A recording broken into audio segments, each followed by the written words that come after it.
ਸਤਿ ਸ਼੍ਰੀ ਅਕਾਲ। ਤੁਸੀਂ ਜੁੜੇ ਹੋਏ ਹੋ ਪੰਜਾਬੀ ਰੇਡੀਓ USA ਦੇ ਨਾਲ ਤੇ ਮੈਂ ਹਾਂ ਪ੍ਰਵੀਨ ਸ਼ਰਮਾ ਲੈ ਕੇ ਹਾਜ਼ਰ ਹਾਂ ਪ੍ਰੋਗਰਾਮ ਖਬਰ ਤੇ ਨਜ਼ਰ। ਖਬਰ ਤੇ ਨਜ਼ਰ ਪ੍ਰੋਗਰਾਮ ਦੇ ਵਿੱਚ ਕੀ ਅਹਿਮ ਤੇ ਕੀ ਖਾਸ ਖਬਰਾਂ ਨੂੰ ਲੈ ਕੇ ਚਰਚਾ ਕਰਨ ਦੇ ਲਈ ਜੁੜ ਚੁੱਕੇ ਨੇ ਪੰਜਾਬ ਤੋਂ ਸੀਨੀਅਰ ਪੱਤਰਕਾਰ, ਉੱਘੇ ਲੇਖਕ ਅਤੇ ਸਰਗਰਮ ਸਮਾਜਿਕ ਕਾਰਕੁਨ ਦੀਪਕ ਸ਼ਰਮਾ ਚਨਾਰਥਲ ਜੀ। ਸ਼ਰਮਾ ਜੀ, ਸਤਿ ਸ਼੍ਰੀ ਅਕਾਲ। ਸਵਾਗਤ ਹੈ ਜੀ ਪੰਜਾਬੀ ਰੇਡੀਓ USA ਤੇ। ਸਤਿ ਸ਼੍ਰੀ ਅਕਾਲ ਪ੍ਰਵੀਨ ਜੀ, ਸਾਰੇ ਦਰਸ਼ਕਾਂ ਨੂੰ, ਸਰੋਤਿਆਂ ਨੂੰ ਪਿਆਰ ਭਰੀ ਸਤਿ ਸ਼੍ਰੀ ਅਕਾਲ। ਸਤਿ ਸ਼੍ਰੀ ਅਕਾਲ ਜੀ। ਪ੍ਰੋਗਰਾਮ ਦੇ ਵਿੱਚ ਅੱਗੇ ਵਧਣ ਤੋਂ ਪਹਿਲਾਂ ਧੰਨਵਾਦ ਕਰਦੇ ਜਿਹੜੇ ਸਪਾਂਸਰਸ ਦਾ, ਜਿਹੜੇ ਜ਼ਰੀਆ ਬਣਦੇ ਨੇ ਇਹਨਾਂ ਪ੍ਰੋਗਰਾਮਾਂ ਨੂੰ ਤੁਹਾਡੇ ਤੱਕ ਪਹੁੰਚਾਉਣ ਦੇ ਲਈ। ਖਾਲਸਾ ਇੰਸ਼ੋਰੈਂਸ ਏਜੰਸੀ ਵਾਲੇ, ਜਿਨ੍ਹਾਂ ਤੋਂ ਤੁਸੀਂ ਹਰ ਤਰੀਕੇ ਦੀ ਇੰਸ਼ੋਰੈਂਸ ਲੈ ਸਕਦੇ ਹੋ। ਇੰਸ਼ੋਰੈਂਸ ਬਾਰੇ ਪਤਾ ਕਰਨ ਦੇ ਲਈ ਇਹਨਾਂ ਦਾ ਨੰਬਰ ਹੈ 408-272-2500।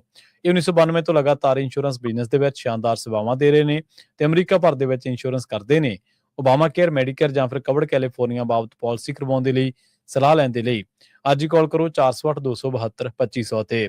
ਟਰਕੀਅਨ ਇਮੀਗ੍ਰੇਸ਼ਨ ਲਾ ਫਰਮ ਵਾਲੇ ਜੇ ਟਰਕੀਆਣਾ, ਟੋਨੀ ਟਰਕੀਆਣਾ ਦੇ ਨਾਲ ਤੁਸੀਂ US ਇਮੀਗ੍ਰੇਸ਼ਨ ਬਾਬਤ ਕੋਈ ਵੀ ਸਲਾਹ ਕਰਨੀ ਹੈ, ਕੋਈ ਵੀ ਸਵਾਲ ਪੁੱਛਣਾ ਤੇ ਇਹਨਾਂ ਦਾ ਨੰਬਰ ਹੈ 415-909-0503। Gurdeep Singh Birdi Clovis, Mandeep Singh San Jose, Onkar Singh Fresno, Gurnam Singh Antelope, Jarnail Singh Seattle, Mandeep Dhillon Yuba City ਤੇ ਲਾਲੀ ਸਿੰਘ ਗਰੇਵਾਲ ਫਰੀਮੌਂਟ ਤੋਂ। ਇਹਨਾਂ ਸਾਰੇ ਹੀ ਸਪਾਂਸਰਸ ਦਾ ਬਹੁਤ ਬਹੁਤ ਧੰਨਵਾਦ। ਤੇ ਜੇਕਰ ਤੁਸੀਂ ਵੀ ਪੰਜਾਬੀ ਰੇਡੀਓ USA ਦੇ ਇਹਨਾਂ ਪ੍ਰੋਗਰਾਮਾਂ ਨੂੰ ਸਪਾਂਸਰ ਕਰਨਾ ਚਾਹੁੰਦੇ ਹੋ ਤਾਂ ਸਟੂਡੀਓ ਦਾ ਨੰਬਰ ਹੈ 408-272-5200। ਅੱਜ ਦਾ ਖਬਰ ਤੇ ਨਜ਼ਰ ਪ੍ਰੋਗਰਾਮ ਸਾਲ 2026 ਦੀ 28 ਜਨਵਰੀ ਦਾ ਪ੍ਰੋਗਰਾਮ ਹੈ ਤੇ ਦਿਨ ਅੱਜ ਬੁੱਧਵਾਰ ਹੈ। ਖਬਰਾਂ ਦੀ ਸ਼ੁਰੂਆਤ ਕਰੀਏ ਸ਼ਰਮਾ ਜੀ ਭਾਜਪਾ ਦੀ ਪੰਜਾਬ ਦੇ ਪ੍ਰਤੀ ਰਣਨੀਤੀ ਤੋਂ। ਪੰਜਾਬ ਦੇ ਵਿੱਚ ਖਾਸੇ ਟਾਈਮ ਤੋਂ ਭਾਜਪਾ ਹੱਥ ਪੈਰ ਮਾਰ ਰਹੀ ਹੈ। ਗਜਿੰਦਰ ਸਿੰਘ ਸ਼ੇਖਾਵਤ ਇੱਥੇ ਆ ਕੇ ਬਿਆਨ ਵੀ ਦਿੰਦੇ ਰਹੇ ਨੇ। ਉਸ ਤੋਂ ਬਾਅਦ ਕੇਂਦਰੀ ਮੰਤਰੀ ਲਗਾਤਾਰ ਹੜ੍ਹਾਂ ਦੇ ਵਿੱਚ ਸਰਗਰਮ ਰਹੇ। ਆਪਾਂ ਉਹ ਵੀ ਚਰਚਾ ਕਰਦੇ ਰਹੇ ਤੇ ਗਾਹੇ ਬਗਾਹੇ ਭਾਜਪਾ ਆਪਣੇ ਯੂਨਿਟ ਤੋਂ ਪੰਜਾਬ ਦੇ ਬਾਰੇ ਰਿਪੋਰਟਾਂ ਵੀ ਲੈਂਦੀ ਰਹੀ। ਭਾਜਪਾ ਪੰਜਾਬ ਦੇ ਵਿੱਚ ਆਪਣੇ ਪੈਰ ਪੱਕੇ ਕਰਨ ਦੇ ਲਈ ਕਹਿੰਦੇ ਵੱਡੇ ਐਲਾਨ ਕਰਨ ਦੀ ਸਕੀਮ ਘੜ ਰਹੀ ਹੈ ਜੀ। ਬਿਲਕੁਲ ਪ੍ਰਵੀਨ ਜੀ, ਇਹਦੇ ਵਿੱਚ ਕੋਈ ਦੋ ਰਾਏ ਨਹੀਂ ਕਿ ਬੀਜੇਪੀ ਦਾ ਨਿਸ਼ਾਨਾ ਪੰਜਾਬ ਹੈ ਜੀ, ਕਿਉਂਕਿ ਉਹਨਾਂ ਨੂੰ ਲੱਗਦਾ ਹੈ ਕਿ ਇਹ ਜਿੱਤਣਾ ਹੀ ਸਭ ਤੋਂ ਵੱਡੀ ਮੱਲ ਮਾਰਨਾ ਹੈ ਕਿ ਇਹ ਨਹੀਂ ਜਿੱਤ ਹੋ ਰਿਹਾ ਜੀ।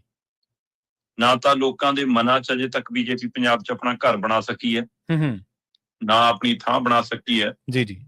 ਤੇ ਇਸ ਲਈ ਉਹ ਕਿਸੇ ਨਾ ਕਿਸੇ ਯੋਜਨਾ ਨਾਲ ਪੰਜਾਬ ਦੇ ਲੋਕਾਂ ਦਾ ਮਨ ਜਿੱਤਣਾ ਚਾਹੁੰਦੀ ਹੈ, ਦਿਲ ਜਿੱਤਣਾ ਚਾਹੁੰਦੀ ਹੈ ਕਿ ਸਾਨੂੰ ਲੋਕ ਵੋਟਾਂ ਪਾ ਦੇਣ। ਤੇ ਉਹਦੇ ਲਈ ਦਿੱਲੀ ਦੇ ਵਿੱਚ ਕਹਿੰਦੇ ਵੱਡਾ ਮੰਥਨ ਹੋ ਰਿਹਾ ਤੇ ਉਹ ਵੱਡੇ ਮੰਥਨ ਦੇ ਵਿੱਚੋਂ 1 ਤਰੀਕ ਦੀ ਪ੍ਰਧਾਨ ਮੰਤਰੀ ਦੀ ਫੇਰੀ ਔਰ 22 ਤਰੀਕ ਦੀ ਗ੍ਰਹਿ ਮੰਤਰੀ ਦੀ ਫੇਰੀ ਤੇ ਸਭ ਦੀਆਂ ਨਜ਼ਰਾਂ ਟਿਕੀਆਂ। ਔਰ ਜਿਹੋ ਜਿਹੀ ਯੋਜਨਾ ਬਣਨ ਦੀ ਚਰਚਾ ਤੁਰੀ ਹੈ, ਉਸ ਯੋਜਨਾ ਨੇ ਪੰਜਾਬ ਦੇ ਰਹਿੰਦੇ ਮਤਲਬ ਆਪਣੇ ਆਪ ਨੂੰ ਅਗਲੀ ਸੱਤਾ ਦੇ ਮਾਲਕ ਦੱਸਣ ਵਾਲੇ ਸਿਆਸੀ ਦਲਾਂ ਨੂੰ ਫਿਕਰ ਪਾ ਦਿੱਤਾ। ਠੀਕ ਹੈ।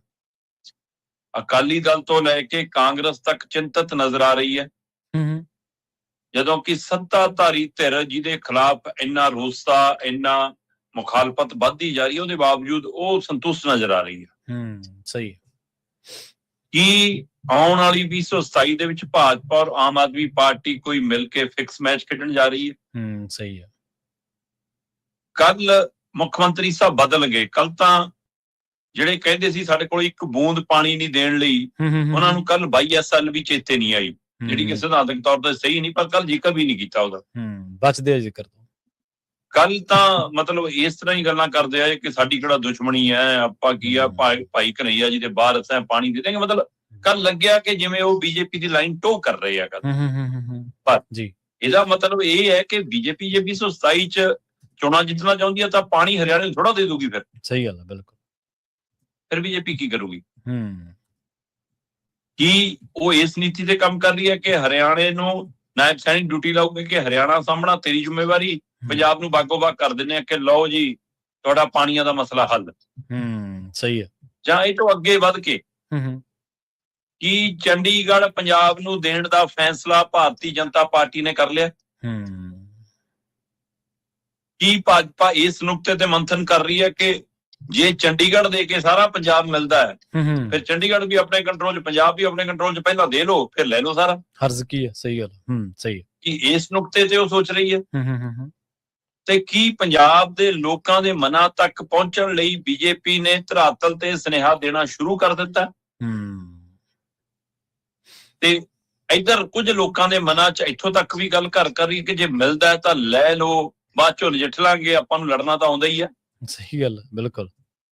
ਪੈਸੇ ਕੇਂਦਰ ਸਰਕਾਰਾਂ ਦੀ ਜ਼ਿੰਮੇਵਾਰੀ ਹੈ। ਤੁਸੀਂ ਸੂਬਿਆਂ ਤੋਂ ਟੈਕਸ ਲੈਂਦੇ ਹੋ ਤੇ ਉਹਨਾਂ ਦੇ ਹੱਕ ਹਕੂਕ ਤੇ ਡਾਕਾ ਨਾ ਮਾਰੋ।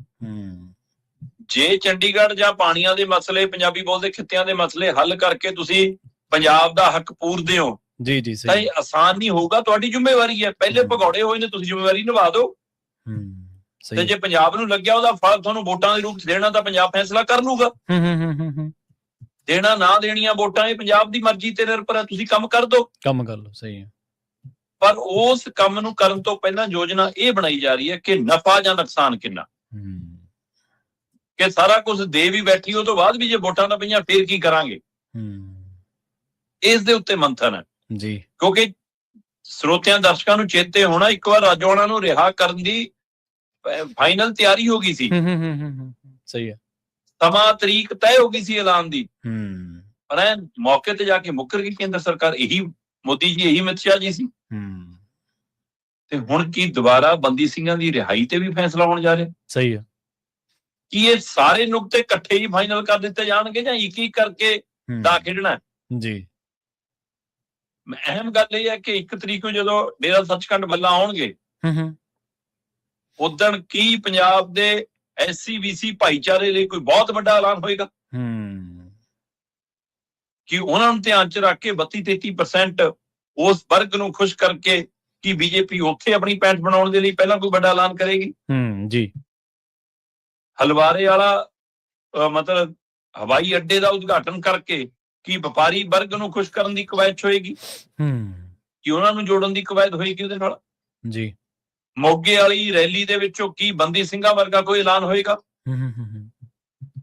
ਕਿ ਇਸ ਮਾਹੌਲ ਨੂੰ ਚੈੱਕ ਕਰਨ ਤੋਂ ਬਾਅਦ ਮੋਦੀ ਦੇ ਲਈ ਵੱਡੀ ਕੋਈ ਰੈਲੀ ਦਾ ਪ੍ਰਬੰਧ ਕੀਤਾ ਜਾਏਗਾ, ਜਿਸ ਸਟੇਜ ਤੋਂ ਫਿਰ ਨਰਿੰਦਰ ਮੋਦੀ ਆ ਕੇ ਪਾਣੀਆਂ ਤੇ ਜਾਂ ਚੰਡੀਗੜ੍ਹ ਤੇ ਜਾਂ ਪੰਜਾਬੀ ਬੋਲਦੇ ਖਿੱਤਿਆਂ ਤੇ ਜਾਂ ਕੋਈ ਹੋਰ ਪੰਜਾਬ ਦੇ ਕਰਜ਼ੇ ਮਾਫੀ ਵਰਗਾ ਮਸਲਾ, ਕੋਈ ਅਜਿਹੇ ਮਸਲੇ ਤੇ ਵੱਡੀ ਗੱਲ ਕਰਨਗੇ? ਸਹੀ ਹੈ। ਤੋ ਇਸ ਲਈ ਇਹਦੀ ਬੁਣਤ ਬੁਣੀ ਜਾ ਰਹੀ ਹੈ। ਕਾਫੀ ਕੁਝ ਨਿਰਭਰ ਕਰੇਗਾ 1 ਔਰ 22 ਫਰਵਰੀ ਤੇ। ਜੀ। ਉਧਰ ਕਿਹੋ ਜਿਹਾ ਰਿਸਪੌਂਸ ਮਿਲਦਾ ਹੈ, ਕੀ ਕੋਈ ਪਹਿਲਾ ਚੋਗਾ ਪਾ ਕੇ ਦੇਖਦੇ ਨੇ ਪੰਜਾਬ ਕਿੰਨਾ ਕੋ ਚੋਗਾ ਚੁਗਦਾ ਹੈ, ਉਹਦੇ ਅਨੁਸਾਰ ਅੱਗੇ ਵਧਿਆ ਜਾਏਗਾ, ਕਿਹੋ ਜਿਹਾ ਮਤਲਬ ਰਿਐਕਸ਼ਨ ਆਉਂਦਾ। ਸੋ ਪਰ ਇਹ ਚ ਕੋਈ ਦੋ ਰਾਏ ਨਹੀਂ, ਬੀਜੇਪੀ ਇਸ ਯੋਜਨਾ ਤੇ ਕੰਮ ਕਰ ਰਹੀ ਆ ਕਿ ਪੰਜਾਬ ਚ ਅਕਾਲੀ ਔਰ ਕਾਂਗਰਸੀ ਕਿਵੇਂ ਖੇਡ ਮੈਦਾਨ ਚੋਂ ਬਾਹਰ ਕਰੀਏ। ਤੇ ਆਮ ਆਦਮੀ ਪਾਰਟੀ ਦਾ ਸੁਪਰੀਮੋ ਆਪਣੀ ਕੜਿੱਕੀ ਚ ਹੈ ਤੇ ਭਗਵੰਤ ਮਾਨ ਆਪਣੇ ਇਸ਼ਾਰਿਆਂ ਤੇ ਨੱਚਦਾ ਹੈ। ਫਿਰ ਸਾਨੂੰ ਜੇ ਆਪਣੀ ਸਰਕਾਰ ਬਣਦੀ ਵੀ ਨਾ ਦਿਖੀ, ਫਿਰ ਇਹਦੇ ਤੇ ਆਸ਼ੀਰਵਾਦ ਦਾ ਹੱਥ ਰੱਖ ਲਾਂਗੇ ਕਿ ਦੋਏ ਹੱਥਾਂ 'ਚ ਲੱਡੂ ਰੱਖ ਕੇ ਖੇਡਣਾ ਚਾਹੁੰਦੀ ਹੈ ਬੀਜੇਪੀ। ਇਸ ਨੁਕਤੇ ਨੂੰ ਵੀ ਰਾਜਨੀਤਿਕ ਤਰ੍ਹਾਂ ਨੂੰ ਸਮਝਣਾ ਪੈਣਾ। ਜੀ ਬਿਲਕੁਲ, ਜਿਹੜਾ ਤੁਸੀਂ ਇਹਨਾਂ ਵਾਲਾ ਜ਼ਿਕਰ ਕੀਤਾ ਇਨਕਲਾਬੀਆਂ ਵਾਲਾ, ਇਹ ਤਾਂ ਇਹ ਆ ਵੀ ਕੋਈ ਵਿਰੋਧ ਨਹੀਂਗਾ, ਕੋਈ ਸਿਧਾਂਤਕ ਕੋਈ ਟਕਰਾਅ ਨਹੀਂ ਨਜ਼ਰ ਆਉਂਦਾ। ਫਿਰ ਇਹਦੇ ਚ ਇਹਨਾਂ ਨੂੰ ਰੱਖਣ ਚ ਕੀ ਹਰਜ਼ ਆ? ਉਹਨਾਂ ਨੂੰ ਤਾਂ ਸਹਿਮਤ ਬੰਦੀ ਚਾਹੀਦੀ ਹੈ ਨਾ, ਚਾਹੇ ਜਿਵੇਂ ਵੀ ਹੋਵੇ, ਸਰਕਾਰ ਆਪਦੀ ਨਾ ਹੋਵੇ, ਸਹਿਮਤ ਧਿਰਾਂ ਹੋਣ, ਉਹਨਾਂ ਨੂੰ ਕੋਈ ਦਿੱਕਤ ਨਹੀਂ ਹੈ। ਪਰ ਇਹਦੇ ਵਿੱਚ ਸਾਨੂੰ ਇੱਕ ਹੋਰ ਕੋਣ ਤੋਂ ਵੀ ਸ਼ਰਮਾ ਜੀ ਚੀਜ਼ ਦੇਖਣੀ ਇੱਕ ਚਾਹੀਦੀ ਹੈ ਜ਼ਰੂਰ। ਉਹ ਇਹ ਹੈ ਕਿ ਜਿਹੜੀ ਕਾਓ ਬੈਲਟ ਆ, ਉੱਥੇ ਬੀਜੇਪੀ ਦਾ ਜਿਹੜਾ ਘਰਾਓ ਆ ਤਿੱਖਾ ਹੋ ਗਿਆ। ਹੁਣ ਪਹਿਲਾਂ ਬੀਜੇਪੀ ਪੰਜਾਬ ਨੂੰ ਸਿਰਫ 13 ਸੀਟਾਂ ਵਾਲਾ ਇੱਕ ਸੂਬਾ ਹੀ ਮੰਨਦੀ ਸੀ, ਪਰ ਹੁਣ ਇਹਦੇ ਲਈ ਇੱਕ ਮਹੱਤਵਪੂਰਨ ਰਾਜ ਬਣ ਗਿਆ ਉੱਤਰੀ ਭਾਰਤ ਦੇ ਲਿਹਾਜ਼ ਦੇ ਨਾਲ। ਸੋ ਇੱਥੇ ਹੁਣ ਪੂਰੇ ਯਤਨ ਕੀਤੇ ਜਾਣਗੇ ਪੈਰ ਲਾਉਣ ਦੇ। ਜੀ, ਅਗਲੀ ਗੱਲ ਕਰੀਏ ਭਗਵੰਤ ਮਾਨ ਦੀ ਸਿਹਤ ਕ੍ਰਾਂਤੀ ਦੀ। ਕਹਿੰਦੇ ਇਹਦਾ ਤਾਂ ਟਾਇਰ ਹੀ ਪੈਂਚਰ ਹੋ ਗਿਆ ਜੀ। ਦੇਖੋ, ਸਿਹਤ ਕ੍ਰਾਂਤੀ ਦੇ ਮਾਮਲੇ 'ਚ ਆਮ ਆਦਮੀ ਪਾਰਟੀ ਮਨੀਸ਼ ਸਿਸੋਦੀਆ ਨੂੰ ਰੋਲ ਮਾਡਲ ਵਜੋਂ ਪੇਸ਼ ਕਰਦੀ ਰਹੀ ਆ। ਜੀ। ਸਿਹਤ ਕ੍ਰਾਂਤੀ ਦੇ ਮਾਮਲੇ 'ਚ ਮੁਹੱਲਾ ਕਲੀਨਿਕਾਂ ਨੂੰ ਸਿਹਤ ਦੇ ਮਾਮਲੇ 'ਚ PhD ਵਜੋਂ ਪੇਸ਼ ਕਰਦੀ ਰਹੀ ਆ। ਕਿ ਦੇਖੋ ਜੀ, ਇਹੋ ਜਿਹਾ ਫਾਰਮੂਲਾ ਤਾਂ ਕਿਸੇ ਨੂੰ ਸੁਝਿਆ ਹੀ ਨਹੀਂ ਜਿਹੜਾ ਅਸੀਂ ਲਿਆਏ। ਜਦੋਂ ਕਿ ਪੰਜਾਬ ਦੇ ਪਿੰਡਾਂ 'ਚ ਪਹਿਲਾਂ ਹੀ ਮੁੱਢਲੇ ਸਿਹਤ ਕੇਂਦਰ ਬਣੇ ਹੋਏ ਸੀ। ਸਾਡੇ ਕੋਲ ਢਾਂਚਾ ਸੀ, ਸਾਡੇ ਕੋਲ ਉਸ ਸਿਸਟਮ ਨੂੰ ਦੁਰਸਤ ਕਰਨ ਦੀ ਲੋੜ ਸੀ ਬਸ। ਸਹੀ। ਪਰ ਤੁਸੀਂ ਉਸ ਦੇ ਪੈਰਲਲ ਨਵਾਂ ਸਿਸਟਮ ਖੜਾ ਕਰਨ ਦੀ ਕਵਾਇਦ ਚਲਾਈ, ਕਿਉਂਕਿ ਤੁਹਾਨੂੰ ਉਹਦੇ ਵਿੱਚੋਂ ਮੁਨਾਫਾ ਹੁੰਦਾ ਸਿੱਧਾ ਜੀ। ਉਹ ਮੁਨਾਫੇ ਦੇ ਚੱਕਰ ਤੁਸੀਂ ਆਪਣੇ ਫੱਟੇ ਲਾਏ, ਬੋਰਡ ਲਾਏ ਤੇ ਲਓ ਜੀ ਮੁਹੱਲਾ ਕਲੀਨਿਕਾਂ ਦੀ ਚਰਚਾ ਤੁਰ ਪਈ। ਪਰ ਪਿਛਲੇ 6 ਮਹੀਨੇ ਸਾਲ ਤੋਂ ਕਿਸੇ ਨੂੰ ਮੁਹੱਲਾ ਕਲੀਨਿਕ ਦਾ ਨਾਂ ਵੀ ਚੇਤੇ ਹੋਵੇ ਤਾਂ ਮੈਨੂੰ ਦੱਸ ਦਿਓ, ਕਿਸੇ ਜਵਾਨ ਤੇ ਆਇਆ ਹੋਵੇ ਕਦੇ? ਸਹੀ। ਧਿਆਨ 'ਚ ਨਹੀਂ ਆ ਰਿਹਾ, ਕਿਉਂਕਿ ਤੁਹਾਨੂੰ ਜ਼ਿਆਦਾਤਰ ਫੱਟੇ ਤਾਰਨੇ ਪੈ ਗਏ। ਉੱਥੇ ਆਯੁਸ਼ਮਾਨ ਯੋਜਨਾ, ਪਤਾ ਨਹੀਂ ਕੀ ਯੋਜਨਾ, ਕੇਂਦਰ ਵਾਲੀਆਂ ਯੋਜਨਾਵਾਂ ਜੀ, ਉਹ ਲਾਉਣੇ ਪੈ ਗਏ ਤਾਂ ਕਿ ਪੈਸੇ ਪੂਸੇ 4 ਮਿਲ ਜਾਣ। ਫਿਰ ਤੁਹਾਨੂੰ ਲੱਗਿਆ ਕਿ ਆਪਣਾ ਤਾਂ ਇਸ ਮਾਮਲੇ 'ਚ ਮਹਾਰਤ ਵਾਲਾ ਕੰਮ ਪਿੱਛੇ ਰਹਿ ਜਾਊਗਾ। ਫਿਰ ਅਸੀਂ ਹੋਰਨਾਂ ਸੂਬਿਆਂ 'ਚ ਪ੍ਰਚਾਰਨ ਲਈ ਪੰਜਾਬ ਨੂੰ ਸਿਹਤ ਦਾ ਮਾਡਲ ਬਣਾ ਲਿਆ। ਹੁਣ ਅਸੀਂ 10 ਲੱਖ ਵਾਲੀ ਸਿਹਤ ਬੀਮਾ ਯੋਜਨਾ ਪ੍ਰਚਾਰਦੇ ਹਾਂ। ਜੀ। ਤੇ ਆਪਾਂ ਉਹਦੇ ਬਾਰੇ ਵਿਸਤਾਰਤ ਗੱਲ ਕਰ ਚੁੱਕੇ ਹਾਂ। ਜਦੋਂ ਇਹ 10 ਲੱਖ ਵਾਲੀ ਸਿਹਤ ਬੀਮਾ ਯੋਜਨਾ ਲੈ ਕੇ ਆਏ ਤਾਂ ਆਪਾਂ ਉਹਦੀ ਤਾਰੀਫ ਕੀਤੀ, ਸਵਾਗਤ ਕੀਤਾ। ਆਪਾਂ ਕਿਹਾ ਕਿ ਜੇ ਇਹ ਯੋਜਨਾ ਅਮਲੀ ਰੂਪ ਚ ਆ ਜਾਵੇ, ਸੱਚਮੁੱਚ ਇਹਦੇ ਵਿੱਚੋਂ ਕਮਿਸ਼ਨ ਵਾਲੀ ਖੇਡ ਦੀ ਬਜਾਏ ਲੋਕ ਹਿੱਤ ਲਈ ਆ ਜਾਵੇ ਤਾਂ ਬਹੁਤ ਲਾਹੇਵੰਦ ਹੈ। ਪਰ ਜਦੋਂ ਤੁਸੀਂ ਉਸ ਨੂੰ ਸਾਰਾ ਕੁਝ ਪ੍ਰਾਈਵੇਟ ਹਸਪਤਾਲ ਕੰਨੀ ਧੱਕ ਰਹੇ ਹੋ, ਮਰੀਜ਼ਾਂ ਨੂੰ ਇਹ ਕਹਿਣਾ ਚਾਹੁੰਦੇ ਹੋ ਕਿ ਸਰਕਾਰੀ ਹਸਪਤਾਲਾਂ ਜਾਓ, ਪ੍ਰਾਈਵੇਟੇ ਬੜਿਓ, ਤਾਂ ਫਿਰ ਉਹ ਸ਼ੰਕੇ ਸ਼ੋਭੇ ਪੈਦਾ ਹੁੰਦੇ ਆ ਕਿ ਨਕਲੀ ਬਿੱਲ ਬਣਨਗੇ, ਹਸਪਤਾਲ ਨੂੰ ਜਿੰਨੇ % ਮਿਲਣਾ ਮਿਲੂਗਾ, ਬਾਕੀ ਕਿਹਦੀ ਜੇਬ 'ਚ ਜਾਊਗਾ। ਇਹ ਸਵਾਲ ਉੱਠ ਰਹੇ ਸੀ। ਇਹ ਉੱਠ ਰਹੇ ਸਵਾਲਾਂ ਦੇ ਦਰਮਿਆਨ ਮਲੇਰਕੋਟਲੇ ਤੋਂ ਇੱਕ ਪਟੀਸ਼ਨ ਹਾਈ ਕੋਰਟ 'ਚ ਆਈ। ਉਹ ਪਟੀਸ਼ਨ ਦਾ ਆਧਾਰ ਸੀ ਕਿ ਜੀ ਸਾਡਾ ਵੀ ਜ਼ਿਲ੍ਹਾ ਹੈ, ਇਸ ਜ਼ਿਲ੍ਹੇ 'ਚ ਵੀ ਲੋਕ ਵੱਸਦੇ ਆ, ਉੱਥੇ ਵੀ ਮਰੀਜ਼ ਹੈ, ਉਹ ਵੀ ਕਈ ਗੰਭੀਰ ਬਿਮਾਰੀਆਂ ਦੇ ਸ਼ਿਕਾਰ ਹੋ ਜਾਂਦੇ ਆ। ਇਸ ਜ਼ਿਲ੍ਹੇ 'ਚ ਇੱਕ ਵੀ ICU ਨਹੀਂ ਹੈਗਾ। ਹੁਣ ਮਤਲਬ ਇਹ ਸਰਕਾਰੀ ਪੱਧਰ ਤੇ ਪਹਿਲੂ ਹੈ, ਪ੍ਰਾਈਵੇਟ ਤਾਂ ਪਹੁੰਚ ਅਪਰੋਚ ਕਿਤੇ ਵੀ ਹੋਊਗੀ। ਉਹ ਤਾਂ ਮੋਹਾਲੀ ਤੱਕ ਆ ਕੇ ਵੱਡੀਆਂ ਦੁਕਾਨਾਂ ਖੁੱਲੀਆਂ ਹੈ ਨਾ। ਸਵਾਲ ਤਾਂ ਉੱਥੇ ਸਥਾਨਕ ਤੌਰ ਦੇ ਉੱਤੇ ਇਹਦੇ ਪ੍ਰਬੰਧਾਂ ਦਾ। ਜਦੋਂ ਇਹ ਪਹਿਲੂ ਆਇਆ ਤਾਂ ਮਾਨਯੋਗ ਹਾਈ ਕੋਰਟ ਨੇ ਪੰਜਾਬ ਸਰਕਾਰ ਨੂੰ ਸਵਾਲ ਪੁੱਛ ਲਿਆ ਕਿ ਚਲੋ ICU ਤਾਂ ICU, ਤੁਸੀਂ ਮਾੜਾ ਜਿਹਾ ਇੰਨਾ ਦੱਸੋ ਕਿ ਪੰਜਾਬ ਦੇ ਹਰ ਜ਼ਿਲ੍ਹੇ ਦੇ ਵਿੱਚ ਕਿੰਨੀਆਂ ਕੁ ਤੁਹਾਡੇ ਕੋਲ ਮਤਲਬ ਕਿ CT ਸਕੈਨ ਦੀਆਂ, ਕਿੰਨੀਆਂ MRI ਦੀਆਂ ਮਸ਼ੀਨਾਂ ਲਾਈਆਂ ਹੋਈਆਂ ਸੀ? ਦਾ ਰਿਕਾਰਡ ਮੰਨ ਲਿਆ। ਸਹੀ ਹੈ ਪ੍ਰਵੀਨ ਜੀ, 21ਵੀਂ ਸਦੀ 'ਚ AI ਦੇ ਯੁੱਗ 'ਚ, ਟੈਕਨੋਲੋਜੀ ਦੇ ਸਿਖਰ 'ਚ, ਭਗਵੰਤ ਮਾਨ ਦੇ ਟੋਟਕਿਆਂ ਛੋਟਕਿਆਂ ਦੂਆਂ ਨੂੰ ਭੰਡਣ ਵਾਲੇ ਸਿਖਰ ਦੇ ਦੌਰ 'ਚ ਪੰਜਾਬ ਸਰਕਾਰ ਲਿਖ ਕੇ ਜਵਾਬ ਦਿੰਦੀ ਹੈ ਕਿ ਪੰਜਾਬ ਦੇ 23 ਜ਼ਿਲ੍ਹਿਆਂ ਦੇ ਵਿੱਚੋਂ 17 ਜ਼ਿਲ੍ਹਿਆਂ 'ਚ ਇੱਕ ਵੀ MRI ਦੀ ਮਸ਼ੀਨ ਨਹੀਂ, ਇੱਕ ਵੀ CT ਸਕੈਨ ਦੀ ਮਸ਼ੀਨ ਨਹੀਂ। ਜੀ ਆਏ ਪੰਜਾਬ ਦੀ ਸਿਹਤ ਕ੍ਰਾਂਤੀ। ਮੈਂ ਕਹਿੰਦਾ ਪਹਿਲਿਆਂ ਨੇ ਕੁਝ ਨਹੀਂ ਕੀਤਾ, ਤੁਸੀਂ ਤਾਂ ਇਹਦੀ ਮਹਾਰਤ ਸਿੱਖ ਕੇ ਆਏ ਸੀ। ਸਹੀ ਹੈ, ਤੁਸੀਂ ਤਾਂ PhD ਕਰਕੇ ਆਏ ਸੀ। 4 ਸਾਲਾਂ 'ਚ ਤੁਸੀਂ ਕਿੰਨੀਆਂ ਮਸ਼ੀਨਾਂ ਲਾਈਆਂ? ਭਗਵੰਤ ਮਾਨ ਜੀ ਬਤੌਰ MP ਹੁੰਦੇ ਆ, ਵਿਰੋਧੀ ਧਿਰ ਦੇ ਵਿੱਚ ਵਿਚਰਦੇ ਆ, ਤੁਸੀਂ ਸਟੇਜਾਂ ਤੋਂ ਕਹਿੰਦੇ ਹੁੰਦੇ ਸੀ ਇਹ ਬਿਲਡਿੰਗਾਂ ਹਸਪਤਾਲ ਦੀਆਂ ਬਣ ਗਈਆਂ ਜੀ, ਉਹਨਾਂ 'ਚ ਮਸ਼ੀਨਾਂ ਨਵੀਆਂ ਐਕਸਰੇ ਦੀਆਂ ਆ ਗਈਆਂ, 'ਚ ਕਬੂਤਰ ਨਿਕਲਦੇ ਆ ਜੀ, ਬੰਦੇ ਹੀ ਨਹੀਂ ਹੈਗੇ ਜੀ। ਸਹੀ ਹੈ। ਤੇ ਹੁਣ ਤੁਹਾਡੇ ਕੋਲ ਮਸ਼ੀਨਾਂ ਵੀ ਨਹੀਂ ਲੱਗੀਆਂ, ਕੋਈ ਕਬੂਤਰ ਨਿਕਲ ਜੂਗੀਆਂ ਵੀ। ਤੁਸੀਂ ਕੀ ਕੀਤਾ? ਸੋ ਇਹ ਆਪਣੇ ਆਪ 'ਚ ਸਵਾਲ ਹੈ ਕਿ ਸਿਰਫ 6 ਜ਼ਿਲ੍ਹੇ ਨੇ ਕਹਿੰਦੇ ਜੀ, ਇਹ ਰਿਪੋਰਟ ਦਿੱਤੀ ਹੈ ਸਰਕਾਰ ਨੇ ਆਪ ਕਿ ਮਾਤਰ 6 ਜ਼ਿਲ੍ਹੇ ਨੇ ਜਿਨ੍ਹਾਂ ਕੋਲ MRI ਔਰ CT ਸਕੈਨ ਦੀ ਮਸ਼ੀਨ ਹੈ। ਤੇ ਕਿਹੜੀ ਸਿਹਤ ਦੀ ਗੱਲ ਕਰਦੇ ਜੀ, ਕਿਹੜੀ ਸਿਹਤ ਕ੍ਰਾਂਤੀ ਦੀ ਗੱਲ ਕਰਦੇ ਆ? ਪੱਟੇ ਲਾਉਣ ਨੂੰ, ਬੋਰਡ ਲਾਉਣ ਨੂੰ, ਇਸ਼ਤਿਹਾਰ ਦੇਣ ਨੂੰ, ਆਪਣੀ ਗੋਦੀ 'ਚ ਬੈਠੇ ਮੀਡੀਆ ਨੂੰ ਫੁੱਲ ਪੇਜ ਦੇ ਪੰਨਿਆਂ ਦੇ ਇਸ਼ਤਿਹਾਰ ਦੇਣ ਨੂੰ, ਚੈਨਲਾਂ ਤੇ ਚਲਾਉਣ ਲਈ ਇਸ਼ਤਿਹਾਰ ਦੇਣ ਨੂੰ ਸਿਹਤ ਕ੍ਰਾਂਤੀ ਨਹੀਂ ਕਹਿੰਦੇ ਜਨਾਬ। ਲੋਕਾਂ ਨੂੰ ਜਦੋਂ ਡਾਕਟਰ ਪੱਟੀ ਦਵਾਈ ਮਿਲਣ ਲੱਗੇ ਉਹਨੂੰ ਕਹਿੰਦੇ ਆ। ਚੰਗਾ ਹੁੰਦਾ ਤੁਸੀਂ ਜੇ ਸੱਚਮੁੱਚ ਤੁਹਾਡਾ ਲੋਕਾਂ ਦੇ ਮਸਲਿਆਂ ਨੂੰ ਹੱਲ ਕਰਨ ਦਾ ਪਹਿਲੂ ਹੁੰਦਾ ਤਾਂ ਤੁਸੀਂ ਸਰਕਾਰੀ ਹਸਪਤਾਲ, ਸਰਕਾਰੀ ਸਿਹਤ ਕੇਂਦਰਾਂ ਨੂੰ ਮਜ਼ਬੂਤ ਕਰਦੇ, ਨਾ ਕਿ ਪ੍ਰਾਈਵੇਟ ਹਸਪਤਾਲਾਂ ਨੂੰ ਮੌਜ ਕਰਨ ਦੇ ਲਈ। ਇਹ ਸਾਰੀ ਰੁਕਦੀ ਕਿਉਂ ਹੈ ਕਾਰਵਾਈ? ਜੀ MRI CT ਸਕੈਨ ਦੀਆਂ ਮਸ਼ੀਨਾਂ ਲੱਗਦੀਆਂ ਕਿਉਂ ਨਹੀਂ?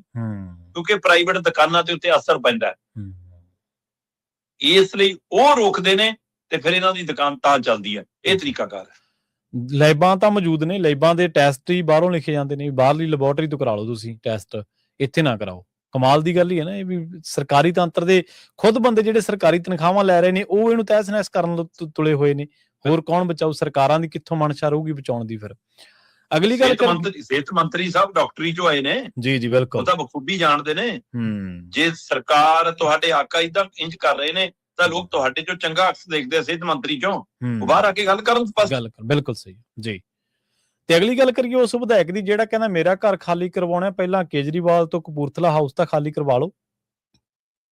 ਦੇਖੋ, ਸੱਤਾਧਾਰੀ ਧਿਰ ਦਾ ਵਿਧਾਇਕ ਹੋਵੇ ਜੀ ਤੇ ਉਹ ਮੁੱਖ ਮੰਤਰੀ ਸਾਹਿਬ ਦਾ ਬਹੁਤ ਖਾਸਮ ਰਿਸ਼ਤੇਦਾਰੀ ਚੋਂ ਰਿਸ਼ਤੇਦਾਰ ਹੋਵੇ ਜੀ, ਤੇ ਸਰਕਾਰੀ MLA ਦੇ ਘਰੇ ਹੀ ਸਰਕਾਰੀ ਪੁਲਿਸ ਪਹੁੰਚ ਜਾਵੇ ਕਿ ਘਰ ਖਾਲੀ ਕਰੋ ਜੀ, ਤੁਸੀਂ ਤਾਂ ਕਬਜ਼ਾ ਕੀਤਾ ਹੋਇਆ, ਤੁਸੀਂ ਤਾਂ ਹੁਣ ਇਹਦੇ ਹੱਕਦਾਰ ਜੀ। ਬਿਲਕੁਲ ਜੀ, ਆਪਾਂ ਗੱਲ ਕਰ ਰਹੇ ਹਾਂ ਹਰਮੀਤ ਸਿੰਘ ਪਠਾਨ ਮਾਜਰਾ।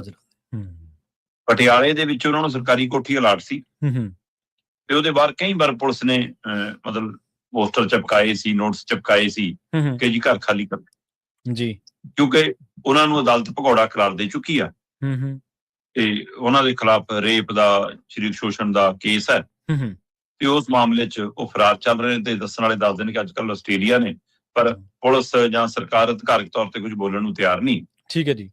ਤੇ ਫਿਰ ਜਦੋਂ ਏਦਾਂ ਘਰ ਖਾਲੀ ਹੁੰਦਾ ਨਾ ਦਿਖਿਆ ਤਾਂ ਕੱਲ ਪੁਲਿਸ ਦੀਆਂ ਟੀਮਾਂ ਲੈ ਕੇ ਪਹੁੰਚ ਗਏ ਕਿ ਲਓ ਜੀ ਅਸੀਂ ਤਾਂ ਘਰ ਖਾਲੀ ਕਰਾਉਣ ਆ ਗਏ। ਤੇ ਉਹਨਾਂ ਦੀ ਪਤਨੀ ਕਹਿੰਦੀ ਮੈਂ ਅੰਦਰ ਬਿਮਾਰ ਪਈ ਆ ਜੀ, ਰਿਸ਼ਤੇਦਾਰ ਬਾਹਰ ਖੜਿਆ ਜੀ, ਨਾ ਉਹਨਾਂ ਨੂੰ ਅੰਦਰ ਆਉਣ ਦਿੰਦੇ ਨਹੀਂ, ਜੇ ਤਾਂ ਜਬਰੀ ਕਰਦੇ ਆ, ਧੱਕਾ ਕਰਦੇ ਆ। ਦੇਖੋ ਜੀ, ਇਹ ਕਾਰਵਾਈ ਦੇ ਦਰਮਿਆਨ ਹਰਮੀਤ ਸਿੰਘ ਪਠਾਨ ਮਾਜਰਾ ਦੀ ਵੀਡੀਓ ਸਾਹਮਣੇ ਆ ਗਈ ਜੀ। ਉਹ ਕਹਿੰਦਾ ਵੀ ਮੈਂ ਐਮਐਲਏ ਆ, ਮੈਂ ਪੰਜਾਬ ਦੀ ਵਿਧਾਨ ਸਭਾ ਦਾ ਮੈਂਬਰ ਆ, ਮੇਰੀ ਮੈਂਬਰੀ ਥੋੜਾ ਜਿਹੀ ਖਤਮ ਕਰਤੀ ਕਿਸੇ ਨੇ। ਸਵਾਲ ਤਾਂ ਅਗਲਾ ਵਾਜਬ ਆ ਜੀ ਜੀ ਸਹੀ ਹੈ ਕਿ ਜੇ ਤੁਹਾਨੂੰ ਲੱਗਦਾ ਕਿ ਹਾਂ ਅਦਾਲਤ ਤੋਂ ਭਗੌੜਾ ਹੈ ਜੀ, ਉਹਦੇ ਤੇ ਹੈ ਜੀ, ਫਿਰ ਉਹਦੀ ਵਿਧਾਇਕੀ ਖਾਰਜ ਕਰ ਦਿੰਦੇ, ਜਿਮਨੀ ਚੋਣ ਕਰਾ ਲਓ, ਕੌਣ ਰੋਕਦਾ? ਵਧੋ ਉਧਰ ਨੂੰ। ਤੁਸੀਂ ਤਾਂ ਬੰਗੇ ਵਾਲੀ ਜਿਮਨੀ ਚੋਣ ਪਈ ਹੈ, ਤੁਹਾਡਾ ਤਾਂ ਇੱਕ ਐਮਐਲਏ ਨੂੰ ਅੰਦਰ ਹੋ ਗਈ, ਸਜ਼ਾ ਹੋ ਗਈ, ਤੁਸੀਂ ਉਦੋਂ ਗਾਂਗਾ ਫਰੀ ਜਾਂਦੇ, ਉਹਦੇ ਤੱਕ ਨਹੀਂ ਆਏ। ਸਹੀ ਹੈ ਬਿਲਕੁਲ ਜੀ। ਤੇ ਫਿਰ ਅਗਲਾ ਕਹਿੰਦਾ ਜਦੋਂ ਮੈਂ ਵਿਧਾਨ ਸਭਾ ਦਾ ਮੈਂਬਰ ਆ, ਮੈਂ ਮੌਜੂਦਾ ਐਮਐਲਏ ਆ, ਫਿਰ ਮੇਰਾ ਘਰ ਖਾਲੀ ਕਿਵੇਂ ਹੋ ਜਾਊਗਾ ਜੀ? ਕਹਿੰਦਾ ਚੱਲ ਜੇ ਖਾਲੀ ਉਹ ਕਰਾਉਣਾ ਮੇਰਾ ਵੀ ਕਰਾ ਲਓ, ਤੇ ਜਿਹੜਾ ਐਮਐਲਏ ਵੀ ਨਹੀਂਗਾ, ਪੰਜਾਬ ਦਾ ਕੋਈ ਸੰਵਿਧਾਨਕ ਅਹੁਦੇਦਾਰ ਵੀ ਨਹੀਂਗਾ, ਉਹਦੇ ਕੋਲ ਕਿਵੇਂ ਕੋਠੀਆਂ ਨੇ ਜੀ? ਕਹਿੰਦਾ ਉਹਦੇ ਕੋਲ ਸਿਕਿਉਰਿਟੀ ਕਿਵੇਂ ਹੈ ਜੀ? ਉਹਦੇ ਕੋਲ ਕਪੂਰਥਲਾ ਹਾਊਸ ਕਿਵੇਂ ਹੈ ਜੀ? ਕਹਿੰਦਾ ਕਪੂਰਥਲਾ ਹਾਊਸ ਖਾਲੀ ਕਰਾਓ ਕੇਜਰੀਵਾਲ ਤੋਂ। ਜੀ ਵਾਜਬ ਗੱਲ। ਅਗਲਾ ਦਾ ਸੱਤਾ। ਦੇਖੋ ਕਪੂਰਥਲਾ ਹਾਊਸ ਦਿੱਲੀ ਦੇ ਵਿੱਚ ਮੁੱਖ ਮੰਤਰੀ, ਪੰਜਾਬ ਦੇ ਮੁੱਖ ਮੰਤਰੀ ਦਾ ਨਿਵਾਸ ਟਿਕਾਣਾ ਵੀ ਹੈ। ਬਿਲਕੁਲ ਜੀ ਸਹੀ ਹੈ। ਪੰਜਾਬ ਭਵਨ ਪੰਜਾਬ ਦੇ ਨੁਮਾਇੰਦਿਆਂ ਦਾ, ਉਹ ਕਿਸੇ ਤਰ੍ਹਾਂ ਨਾਲ ਸੰਬੰਧਿਤ ਉਹਨਾਂ ਦਾ ਰਹਿਣ ਬਸੇਰਾ ਵੀ ਹੈ। ਪੰਜਾਬ ਭਵਨ ਤੇ ਵੀ ਦਿੱਲੀ ਵਾਲਿਆਂ ਦੀ ਪਰਚੀ ਚੱਲਦੀ ਹੈ ਹੁਣ, ਤੇ ਕਪੂਰਥਲਾ ਹਾਊਸ ਤਾਂ ਪੂਰੀ ਤਰ੍ਹਾਂ ਹੀ ਜਿਵੇਂ ਉਹਨਾਂ ਨੇ ਕਬਜ਼ਾ ਕਰ ਲਿਆ ਹੋਵੇ। ਮੁੱਖ ਮੰਤਰੀ ਸਾਹਿਬ ਨੂੰ ਤੇ ਉਹਦੇ ਟੱਬਰ ਨੂੰ ਰਹਿਣ ਨੂੰ ਇੱਕ ਕਮਰਾ ਮਿਲਿਆ ਸੀ ਦਿੱਲੀ ਚੋਣਾਂ ਸਮੇਂ।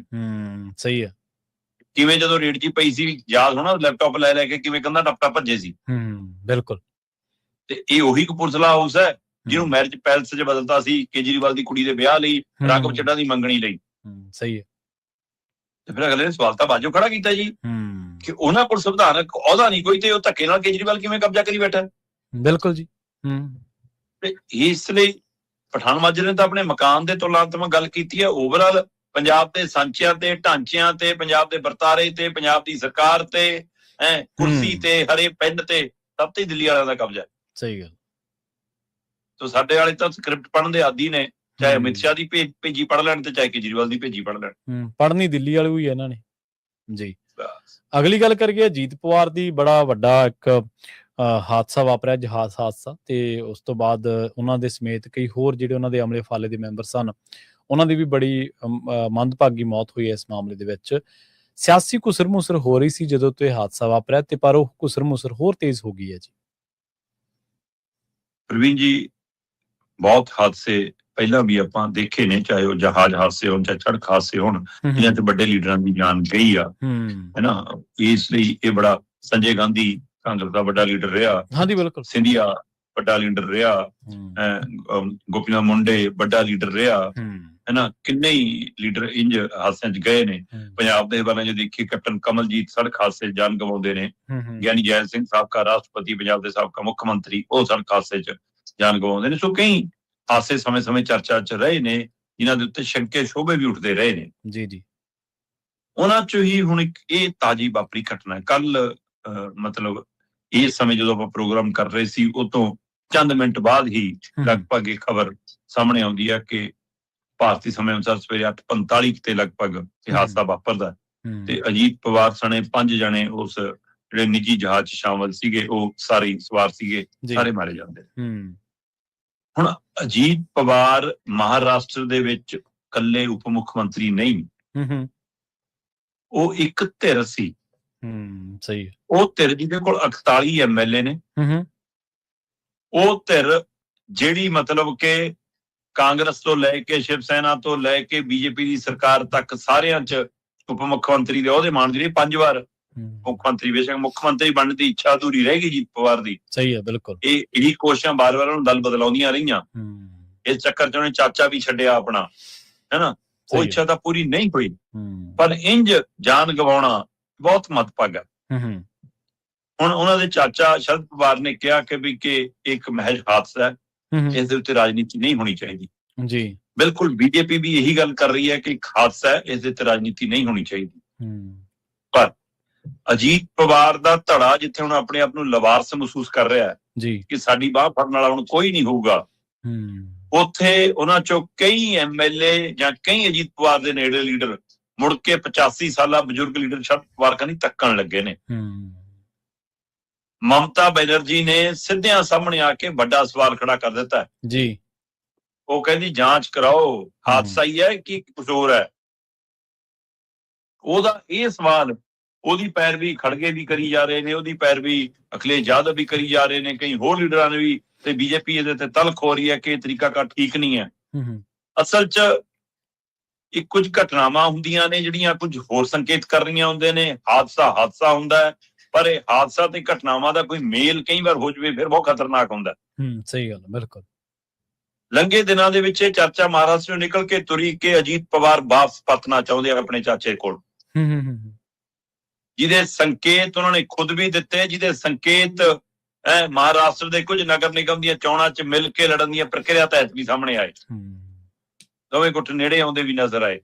ਸੋ ਇਹ ਸਾਰਾ ਕੁਝ ਮਤਲਬ ਹੁਣ ਉੱਥੇ ਜੋ ਸਥਿਤੀ ਬਣੂਗੀ, ਬੇਸ਼ੱਕ MLA ਬਹੁਤ ਥੋੜੇ ਘਟਦੇ ਨੇ ਬੀਜੇਪੀ ਕੋਲ ਜੇ 41 ਪਰੇ ਵੀ ਹੋ ਜਾਣ, ਪਰ ਤੇ ਜਿਹੜਾ ਦੂਜਾ ਧੜਾ ਸਮਰਥਨ ਦੇ ਨਾਲ ਉਹ ਹਾਵੀ ਹੋਊਗਾ, ਉਹ ਸ਼ਿਵ ਸੈਨਾ 'ਚ ਟੁੱਟ ਕੇ ਆਇਆ ਧੜਾ, ਜਿਹਨੂੰ ਬੀਜੇਪੀ ਉਨੀ ਹਵਾ ਨਹੀਂ ਦੇ ਰਹੀ। ਸਹੀ ਹੈ। ਤੇ ਫਿਰ ਉਹ ਹਾਵੀ ਹੋਊਗਾ। ਇਸ ਲਈ ਇਹਦੇ ਨਾਲ ਮਹਾਰਾਸ਼ਟਰ ਦੀ ਸਥਿਤੀ ਬੀਜੇਪੀ ਲਈ ਪ੍ਰਭਾਵਿਤ ਵੀ ਹੁੰਦੀ ਹੈ, ਪਰ ਵਿਰੋਧੀ ਦਲ ਇਸ ਘਟਨਾਕ੍ਰਮ ਤੋਂ ਬਾਅਦ ਬੀਜੇਪੀ ਨੂੰ ਕਟਹਿਰੇ 'ਚ ਵੀ ਖੜਾ ਕਰ ਰਿਹਾ ਹੈ। ਉਹ ਕਹਿੰਦੇ ਕਿ ਬੀਜੇਪੀ ਨੂੰ ਅਗਲੀ ਵਾਰ ਲਈ ਖਤਰਾ ਸੀ ਕਿ ਤਾਂ ਚੱਲੇ ਆ ਜੀ, ਇਹ ਤਾਂ ਉਧਰ ਚੱਲੇ ਆ ਜੀ, ਜੇ ਜਾ ਰਿਹਾ ਤਾਂ ਇੰਜ। ਸੋ ਕੀ ਹੁਣ ਬੀਜੇਪੀ ਉਹਦੇ MLA ਤੋੜ ਕੇ ਆਪਣੇ ਨਾਲ ਲਿਆਊਗੀ ਜਾਂ ਭਾਵਨਾਤਮਕ ਤੌਰ ਤੇ MLA ਚਾਚੇ ਨਾਲ ਆ ਜਾਣਗੇ? ਸਹੀ ਹੈ ਘੜੀ ਚੋਣ ਨਿਸ਼ਾਨ ਵਾਪਸ ਆ ਜਾਊਗਾ ਕਿ ਘੜੀ ਖਿੱਲਰ ਜੂਗੀ? ਹੁਣ ਇਹ ਸਾਰੇ ਸਵਾਲ ਤਾਂ ਖੜੇ ਨੇ ਰਾਜਨੀਤਿਕ ਤੌਰ ਤੇ ਜੀ, ਪਰ ਇਹ ਘਟਨਾ ਬਹੁਤ ਮੰਦਭਾਗੀ ਹੈ। ਔਰ ਬਿਲਕੁਲ ਜੇ ਇਹਦੇ ਪਿੱਛੇ ਕੋਈ ਸਿਆਸੀ ਸਾਜ਼ਿਸ਼ ਨਹੀਂ ਹੈ ਤਾਂ ਵੀ ਨਿਆਇਕ ਜਾਂਚ ਉਹਦਾ ਸੱਚ ਸਾਹਮਣੇ ਲਿਆਵੇ, ਤਾਂ ਕਿ ਬੇਮਾਇਨੇ ਤੋਂ ਕਿਸੇ ਵੀ ਰਾਜਨੀਤਿਕ ਘਰਾਣੇ ਨੂੰ, ਰਾਜਨੀਤਿਕ ਧਿਰ ਨੂੰ ਬਦਨਾਮ ਨਾ ਹੋਣਾ ਪਵੇ। ਤੇ ਜੇ ਇਹਦੇ ਪਿੱਛੇ ਕੋਈ ਸਾਜ਼ਿਸ਼ ਹੈ ਫਿਰ ਉਹ ਚਿਹਰੇ ਬੇਨਕਾਬ ਹੋਣ। ਇਸ ਲਈ ਵੀ ਨਿਆਇਕ ਜਾਂਚ ਹੋਵੇ। ਨਿਆਇਕ ਜਾਂਚ ਤਾਂ ਹੋਣੀ ਚਾਹੀਦੀ ਜੀ, ਬਿਲਕੁਲ। ਅਗਲੀ ਗੱਲ ਕਰੀਏ ਸ਼ਰਮਾ ਜੀ, ਚੰਡੀਗੜ੍ਹ ਦੇ 2 ਸਕੂਲਾਂ ਦੀ, ਮਾਫ ਕਰਨਾ, ਦਰਜਨ ਤੋਂ ਵੱਧ ਸਕੂਲਾਂ ਦੀ ਇਹਨਾਂ ਨੂੰ ਉਡਾਉਣ ਦੀ ਧਮਕੀ ਆਈ ਹੈ ਜੀ। ਜੀ ਆਪਾਂ ਕਿੰਨੀ ਵਾਰ ਗੱਲ ਕਰ ਚੁੱਕੇ ਆ ਔਰ ਬਾਰ-ਬਾਰ ਉਹ ਗੱਲ ਆਪਾਂ ਦੁਹਰਾ ਰਹੇ ਹਾਂ। ਇਹ ਸਰਕਾਰ ਨੂੰ, ਪ੍ਰਸ਼ਾਸਨ ਨੂੰ, ਤੰਤਰ ਜੰਤਰ ਨੂੰ ਸ਼ਰਮ ਨਹੀਂ ਆਉਂਦੀ? ਕੱਲ ਇੱਕ ਪਾਸੇ ਚੰਡੀਗੜ੍ਹ ਦੇ ਸਕੂਲਾਂ ਨੂੰ ਉਡਾਉਣ ਦੀ ਧਮਕੀ ਆ ਰਹੀ ਸੀ, ਦੂਏ ਪਾਸੇ ਪੰਜਾਬ ਦੇ DGP, ਮੋਹਾਲੀ ਦੇ SSP ਹਾਈ ਕੋਰਟ 'ਚ ਖੜੇ ਹੋ ਕੇ ਝਾੜਾਂ ਖਾ ਰਹੇ ਸੀ। ਚੰਡੀਗੜ੍ਹ ਦੇ ਨਾਲ ਲੱਗਦਾ ਖਿੱਤਾ ਮੋਹਾਲੀ 'ਚ ਵਾਪਰਿਆ ਰਾਣਾ ਬਲਾਚੌਰੀ ਵਾਲਾ ਮਾਮਲਾ। ਉਸ ਮਾਮਲੇ 'ਚ ਮਾਨਯੋਗ ਜੱਜ ਸਾਹਿਬਾਨ ਪੁੱਛ ਰਹੇ ਸੀ ਕਿ ਬਈ ਸਾਨੂੰ ਇਹ ਤਾਂ ਦੱਸ ਦਿਓ ਕਿ ਤੁਹਾਡਾ ਸੁਰੱਖਿਆ ਦਾ ਪੈਮਾਨਾ ਕੀ ਹੈ ਜੀ।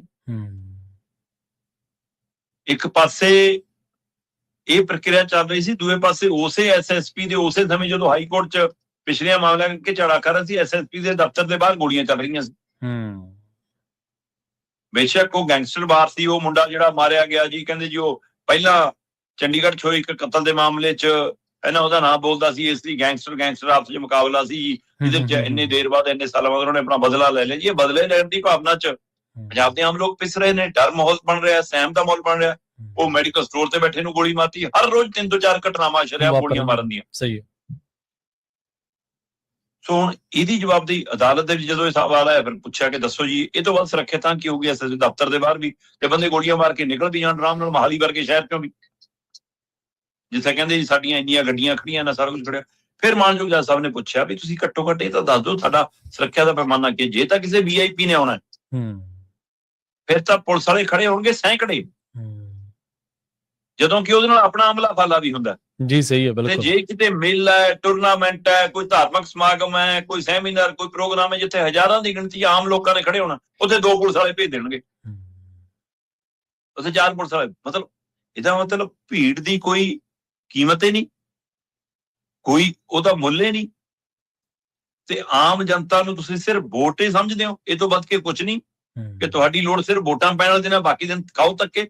ਉਹਦੀ ਸੁਰੱਖਿਆ ਯਕੀਨੀ ਕਿਹਨੇ ਬਣਾਉਣੀ ਹੈ? ਉਹਦਾ ਯਕੀਨ ਬਹਾਲ ਕਿਹਨੇ ਕਰਨਾ? ਪੰਜਾਬ ਦੇ ਜਲੰਧਰ, ਲੁਧਿਆਣਾ, ਪਟਿਆਲਾ, ਆਪਾਂ ਮਤਲਬ ਅੰਮ੍ਰਿਤਸਰ, ਧਾਰਮਿਕ ਥਾਵਾਂ ਤੋਂ ਲੈ ਕੇ, ਸਕੂਲਾਂ ਤੋਂ ਲੈ ਕੇ, ਕਾਲਜਾਂ ਤੋਂ ਲੈ ਕੇ ਰੋਪੜ, ਨਵਾਂ ਸ਼ਹਿਰ, ਅਨੰਦਪੁਰ ਸਾਹਿਬ, ਇੱਥੋਂ ਦੀਆਂ ਕੋਰਟ ਅਦਾਲਤਾਂ ਤੱਕ, ਚੰਡੀਗੜ੍ਹ ਦੀ ਅਦਾਲਤ ਤੱਕ ਈਮੇਲ ਹਰ ਤੀਏ ਦਿਨ ਕਿਸੇ ਨਾ ਕਿਸੇ ਸਥਾਨ ਦੀ ਈਮੇਲ ਦੀ ਚਰਚਾ ਆਪਾਂ ਕਰਦੇ ਹਾਂ। ਤੇ ਮੈਨੂੰ ਸਮਝ ਨਹੀਂ ਆਉਂਦਾ ਕਿ ਅੱਜ ਜਦੋਂ ਦੁਨੀਆ ਇਸ ਹੱਦ ਤੱਕ ਪਹੁੰਚ ਗਈ, ਤੁਹਾਡੇ ਹੱਥ 'ਚੋਂ ਕੋਈ ਫੋਨ ਖੋ ਕੇ ਪਹੁੰਚ ਜਾਵੇ, ਦੂਏ ਫੋਨ ਤੋਂ ਅਗਲਾ ਲੱਭ ਕੇ ਜਦੋਂ ਟ੍ਰੇਸ ਕਰ ਲੈਂਦਾ ਕਿ ਇੱਥੇ ਹੈ ਜੀ ਉਹਦੀ ਲੋਕੇਸ਼ਨ। ਤੇ ਇਹਨਾਂ ਨੂੰ ਅਜੇ ਤੱਕ ਇਹੀ ਨਹੀਂ ਪਤਾ ਲੱਗਦਾ ਕਿ ਈਮੇਲ ਕਿੱਥੋਂ ਆਉਂਦੀ ਹੈ ਜੀ, ਕੌਣ ਕਰਦਾ ਜੀ। ਜੀ ਸਹੀ। ਹੁਣ 1-2 ਨਹੀਂ, ਚੰਡੀਗੜ੍ਹ ਦੇ 30 ਦੇ ਕਰੀਬ ਸਕੂਲਾਂ ਨੂੰ ਈਮੇਲ 'ਚ ਧਮਕੀ ਮਿਲੀ, ਪਹਿਲਾਂ 2 ਦੀ ਖਬਰ ਆਈ, ਫਿਰ 4 ਦੀ ਆਈ, ਫਿਰ 6 ਹੋ ਗਈਆਂ, ਫਿਰ 12 ਹੋ ਗਈਆਂ, ਫਿਰ 24 ਹੋ ਗਏ, ਫਿਰ 26 ਹੋ ਗਏ, ਫਿਰ 30 ਹੋ ਗਏ। ਤੇ ਪ੍ਰਸ਼ਾਸਨ ਨੂੰ ਹੱਥਾਂ ਪੈਰਾਂ ਦੀ ਪੈ ਗਈ। ਠੀਕ ਹੈ, ਵੱਡੇ ਅਧਿਕਾਰੀ SSP BP ਬਹੁਤ ਐਕਟਿਵ ਹੈ, ਚੰਡੀਗੜ੍ਹ ਦੀ ਕੁੜੀ, ਉਹ ਆਪ ਗਰਾਊਂਡ ਤੇ ਉਤਰੀ ਤੇ ਬੜੀ ਭੱਜ ਨੱਠ ਕਰੋ ਜੀ, ਸਕੂਲ ਖਾਲੀ ਕਰੋ ਜੀ। ਤਰੀਕਾ ਉਹੀ ਹੈ, ਖਾਲੀ ਕਰਾ ਲਓ ਬਸ, ਖਾਲੀ ਕਰਾ ਲਓ ਜੀ। ਹੁਣ ਖਾਲੀ ਕਰਾਉਣ ਦਾ ਵੀ ਮੈਨੂੰ ਫਾਰਮੂਲਾ ਕੱਲ ਇੱਕ ਨਵੇਂ ਤਰੀਕੇ 'ਚ ਸਮਝ ਨਹੀਂ ਆਇਆ। ਪ੍ਰਵੀਨ ਜੀ, ਲਗਭਗ ਸਰਕਾਰੀ ਸਕੂਲ ਤੁਰੰਤ ਖਾਲੀ ਹੋਏ, ਉਹਨਾਂ ਚੋਂ ਬੱਚਿਆਂ ਨੂੰ ਕੱਢ ਕੇ ਘਰਾਂ ਨੂੰ ਭੇਜਿਆ ਗਿਆ, ਤੇ ਟੀਚਰ, ਅਧਿਆਪਕ, ਕਲਰਕ, ਸਾਰਾ ਸਟਾਫ ਖਾਲੀ ਕੀਤਾ, ਇਮਾਰਤਾਂ ਖਾਲੀ ਕਰਾਈਆਂ ਤੇ ਉਹਦੀ ਜਾਂਚ ਹੋਈ। ਪ੍ਰਾਈਵੇਟ ਸਕੂਲਾਂ 'ਚ ਮੈਨੇਜਰ, ਪ੍ਰਬੰਧਕ, ਮਾਲਕ ਆਪ ਤਾਂ ਗੱਡੀਆਂ ਚੱਕ ਕੇ ਤੁਰ ਗਏ। ਅਧਿਆਪਕਾਂ ਨੇ ਬੱਚਿਆਂ ਦੇ ਮਾਪਿਆਂ ਨਾਲ ਸੰਪਰਕ ਸਾਧ ਕੇ, ਪੁਲਿਸ ਨੇ ਸੰਪਰਕ ਸਾਧ ਕੇ ਜਾਂ ਖਬਰਾਂ ਸੁਣ ਕੇ, ਮਾਪੇ ਅੱਜ ਕੱਲ ਆਪੇ ਆ ਜਾਂਦੇ ਕਿ ਪਤਾ ਛੁੱਟੀ ਹੋਊਗੀ, ਉਹ ਸਾਰਾ ਕੁਝ ਹੋਇਆ ਤੇ ਬੱਚੇ ਭੇਜਤੇ। ਅਧਿਆਪਕਾਂ ਨੂੰ ਬਿਲਡਿੰਗ ਛੱਡਣ ਦੀ ਇਜਾਜ਼ਤ ਨਹੀਂ ਸੀ, ਅਧਿਆਪਕਾਂ ਦਾ ਸਮਾਂ ਪੂਰਾ ਲੱਗਿਆ ਸਕੂਲਾਂ 'ਚ। ਤੇ ਫਿਰ ਉਹਨਾਂ ਦੀ ਜਾਨ ਨੂੰ ਖਤਰਾ ਨਹੀਂ? ਧਮਕੀ ਆਈ ਹੈ ਤਾਂ ਫਿਰ ਉਹਨਾਂ ਲਈ ਖਤਰਾ ਨਹੀਂ? ਉਹ ਬੰਬ ਰੋਧਕ ਮਸ਼ੀਨਾਂ ਨੇ, ਉਹ ਸਟੀਲ ਦੇ ਬਣੇ ਨੇ। ਹੋਰ ਇਹ ਤੋਂ ਵੀ ਅਹਿਮ, ਪ੍ਰਸ਼ਾਸਨ ਨੂੰ ਨਹੀਂ ਦਿਖ ਰਿਹਾ ਸੀ ਜਿਹੜੇ ਖਾਲੀ ਕਰਾਉਣ ਆਏ ਸੀ, ਕਿ ਉਹਨਾਂ ਨੇ ਸਕੂਲ ਮੈਨੇਜਮੈਂਟ ਨਾਲ ਗੱਲ ਨਹੀਂ ਕਰਨੀ ਸੀ ਵੀ ਇਹਨਾਂ ਨੂੰ ਵੀ ਖਤਰਾ, ਵੀ ਇਹਨਾਂ ਨੂੰ ਵੀ ਖਾਲੀ ਤਾਂ ਕਰਾ ਲਓ ਜੀ। ਸਹੀ ਹੈ। ਹੋਰ ਛੱਡੋ, ਜ਼ਿਆਦਾਤਰ ਪ੍ਰਾਈਵੇਟ ਸਕੂਲਾਂ 'ਚ ਅਧਿਆਪਕ ਦਾ ਜੇ ਜਵਾਕ ਉੱਥੇ ਪੜ੍ਹਦਾ ਹੋਵੇ, ਉਹਦੀ ਫੀਸ ਮਾਫ ਹੋ ਜਾਂਦੀ ਹੈ, ਘਾਟਾ ਹੋ ਜਾਂਦੀ ਹੈ ਜਾਂ ਕਾਫੀ। ਸੋ ਇਸ ਲਈ ਜ਼ਿਆਦਾਤਰ ਅਧਿਆਪਕਾਂ ਦੇ ਛੋਟੇ ਜਵਾਕ ਉਹਦੇ ਸਕੂਲਾਂ 'ਚ ਪੜ੍ਹਦੇ ਹੁੰਦੇ ਨੇ, ਕਿ ਮਾਂ ਨਾਲੇ ਆਉਂਦੇ ਨੇ, ਮਾਂ ਨਾਲੇ ਜਾਂਦੇ ਨੇ। ਜੀ। ਉਹ ਜਵਾਕ ਵੀ ਨਾਲੇ ਬੈਠੇ ਰਹੇ ਸਕੂਲ ਦੇ ਅੰਦਰ। ਫਿਰ ਤੁਸੀਂ ਜਵਾਕ ਕੱਢਣਾ, ਇਸ ਦਾ ਜਵਾਕ ਵੀ ਨਹੀਂ ਪੂਰੇ ਕੱਢੇ। ਚਲੋ ਅਧਿਆਪਕਾਂ ਦੀ ਗੱਲ ਛੱਡੋ, ਸਹੀ ਗੱਲ, ਉਹਨਾਂ ਦੀ ਜਾਨ ਮਾਲ ਦੀ। ਮਤਲਬ ਇਹ ਫਾਰਮੂਲਾ ਕਿਹੜਾ? ਸਿਰਫ ਦਿਖਾਵਾ, ਸਿਰਫ ਟੈਂਪਰੇਰੀ ਮੀਡੀਆ 'ਚ ਜਾਣ ਲਈ। ਦੇਖੋ ਜੀ ਸਕੂਲ ਖਾਲੀ ਬੱਸਾਂ, ਇਹਦਾ ਮਤਲਬ ਹਕੀਕਤ 'ਚ ਅੰਦਰ ਅਜੀਬ ਬੰਦੇ ਬੈਠੇ ਨੇ, ਉਹਨਾਂ ਦੀ ਜਾਨ ਮਾਲ ਦੀ ਕੋਈ ਉਹ ਨਹੀਂ। ਤੇ ਜੇ ਤੁਹਾਨੂੰ ਲੱਗਦਾ ਫੇਕ ਹੈ, ਫਿਰ ਲੋਕਾਂ ਦਾ ਯਕੀਨ ਜਿੱਤੋਗੇ। ਲੋਕ ਕਹਿਣ ਸਾਡੇ ਬੱਚੇ ਵੀ ਇੱਥੇ ਰਹਿਣਗੇ ਜੀ, ਸਾਨੂੰ ਡਰ ਨਹੀਂ, ਸਾਨੂੰ ਤੁਹਾਡੇ ਤੇ ਭਰੋਸਾ। ਤੁਸੀਂ ਇਹ ਭਰੋਸਾ ਬਣਾਇਆ ਹੀ ਨਹੀਂ ਜੀ। ਬਿਲਕੁਲ, ਕਿ ਲੋਕ ਤੁਹਾਡੇ ਤੇ ਯਕੀਨ ਕਰ ਸਕਣ। ਤੇ ਤੁਸੀਂ ਅਜੇ ਤੱਕ ਟ੍ਰੇਸ ਵੀ ਨਹੀਂ ਕਰ ਪਾ ਰਹੇ ਕਿ ਸਥਾਨਕ ਕੋਈ ਸੰਗਠਨ ਹੈ, ਵਿਦੇਸ਼ੀ ਸੰਗਠਨ ਹੈ, ਕਿੱਥੋਂ ਆਪਰੇਟ ਹੁੰਦਾ ਹੈ, ਕੌਣ ਆਪਰੇਟ ਕਰਦਾ ਹੈ, ਅਸਲੀ ਹੈ, ਨਕਲੀ ਹੈ, ਡਰਾਮੇਬਾਜ਼ ਹੈ, ਸਾਜ਼ਿਸ਼ ਹੈ, ਸ਼ਰਾਰਤ ਹੈ। ਕੋਈ ਤਾਂ ਸੱਚ ਲਿਆ ਦੋ ਸਾਹਮਣੇ। ਸਹੀ ਹੈ, ਕੋਈ ਉਹ ਨਹੀਂ। ਸੋ ਅੱਜ ਦੀ ਤਰੀਕ 'ਚ ਪੰਜਾਬ ਤੋਂ ਲੈ ਕੇ ਚੰਡੀਗੜ੍ਹ ਤੱਕ ਲੋਕਾਂ 'ਚ ਸਹਿਮ ਹੈ, ਔਰ ਸਰਕਾਰ ਕੋਲ ਮਤਲਬ ਕਿ ਟੋਟਕੇ ਸੁਣਾਉਣ ਤੋਂ, ਚੁਟਕਲੇ ਸੁਣਾਉਣ ਤੋਂ, ਰੈਲੀਆਂ ਕਰਨ ਤੋਂ, ਆਪਣੇ ਬੋਰਡ ਲਾਉਣ ਤੋਂ, ਹੈ ਨਾ, ਇਸ ਤੋਂ ਵਿਹਲ ਹੀ ਨਹੀਂ ਹੈ। ਹਕੀਕਤ ਨਾਲ ਦੋ ਚਾਰ ਨਹੀਂ ਹੋ ਰਹੇ। ਅਮਨ ਕਾਨੂੰਨ ਦੀ ਸਥਿਤੀ, ਪੰਜਾਬ ਦੀ ਧਰਾਤਲ ਦੀ ਹਾਲਤ, ਸਹਿਮ ਦਾ ਮਾਹੌਲ ਪੰਜਾਬ ਨੂੰ ਹੋਰ ਪਿਛਾਂ ਲਿਜਾ ਰਿਹਾ। ਜਨਾਬ ਗੌਰ ਕਰੋ, ਜੇ ਸਰਕਾਰ ਹੋ, ਜੇ ਸਰਕਾਰ ਨਹੀਂ ਹੋ ਫਿਰ ਠੀਕ ਹੈ, ਫਿਰ ਚੱਲੇ ਰਿਹਾ ਰੱਬ ਆਸਰੇ ਪੰਜਾਬ। ਜੀ ਬਿਲਕੁਲ। ਲੰਘੇ ਦਿਨ ਨਾ ਇੱਕ ਬੁਲਟ ਪ੍ਰੂਫ ਜਿਹੜੀਆਂ ਗੱਡੀਆਂ ਨੇ ਉਹਨਾਂ ਦੀ ਗਿਣਤੀ ਵਧਾ ਕੇ ਤੇ ਉਹਨਾਂ ਦੀ ਸਿਫਾਰਿਸ਼ ਭੇਜੀ ਗਈ ਹੈ। ਕੀ ਪੰਜਾਬ ਸਰਕਾਰ ਕੋਲ ਕੋਈ ਵਿਸ਼ੇਸ਼ ਇਨਪੁਟ ਹੈ ਵੀ ਆਉਣ ਵਾਲੇ ਟਾਈਮ ਦੇ ਵਿੱਚ ਹਾਲਾਤ ਹੋਰ ਖਰਾਬ ਹੋ ਸਕਦੇ ਨੇ? ਜੇ ਤੁਹਾਨੂੰ ਜਾਨ ਲੋੜੀਂਦੀ ਹੈ ਤੇ ਫਿਰ ਆਮ ਲੋਕ, ਜਿਹੜਾ ਟੂਰਨਾਮੈਂਟਾਂ ਦਾ ਤੁਸੀਂ ਜ਼ਿਕਰ ਕਰ ਰਹੇ ਸੀ, ਫਿਰ ਉਹਨਾਂ ਦੀ ਜਾਨ ਦਾ ਮਾਲ ਦਾ ਰਾਖਾ ਕੌਣ ਹੈ? ਤੇ ਹਾਂਜੀ, ਤੇ ਇਹ ਵੱਡੇ ਸਵਾਲ ਨੇ। ਤੇ ਸਰਕਾਰਾਂ, ਜਿਵੇਂ ਸੁਰੱਖਿਆ ਮਾਪਦੰਡ ਦੀ ਤੁਸੀਂ ਗੱਲ ਕੀਤੀ ਹੈ ਵੀ ਸਕੂਲ 'ਚ ਜਵਾਕ ਤੇ ਚਲੋ ਕੱਢ ਦਿਓਗੇ ਤੇ ਅਧਿਆਪਕ ਉਹਨਾਂ ਦੀ ਜਾਨ ਨਹੀਂ, ਉਹ ਘਰਦਿਆਂ ਨੂੰ ਚਾਹੀਦੇ ਨੇ ਕਿ ਜਦੋਂ ਸੁਰੱਖਿਆ ਮਾਪਦੰਡਾਂ 'ਚ ਹੀ ਕਾਣਾ ਤੇ ਫਿਰ ਤੁਹਾਡੇ ਜਿਹੜੇ ਫੈਸਲੇ ਲੈ ਰਹੇ ਹੋ ਉਹਨਾਂ ਤੇ ਲੋਕ ਸ਼ੰਕਾ ਕਿਉਂ ਨਾ ਕਰਨਗੇ? ਬਿਲਕੁਲ। ਸ਼ਰਮਾ ਜੀ, ਇਹਨਾਂ ਖਾਸ ਖਬਰਾਂ ਤੇ ਖਾਸ ਜਾਣਕਾਰੀਆਂ ਦੇ ਲਈ ਤੁਹਾਡਾ ਬਹੁਤ ਧੰਨਵਾਦ ਜੀ। ਸਤਿ ਸ਼੍ਰੀ ਅਕਾਲ। ਜੀ, ਪ੍ਰੋਗਰਾਮ ਖਬਰ ਤੇ ਨਜ਼ਰ ਨੂੰ ਆਪਾਂ ਇੱਥੇ ਸਮਾਪਤ ਕਰਾਂਗੇ। ਤੁਹਾਡਾ ਸਾਰਿਆਂ ਦਾ ਵੀ ਬਹੁਤ ਧੰਨਵਾਦ। ਸਤਿ ਸ਼੍ਰੀ ਅਕਾਲ। ਇਸੇ ਤਰ੍ਹਾਂ ਜੁੜੇ ਰਹੋ ਪੰਜਾਬੀ ਰੇਡੀਓ USA।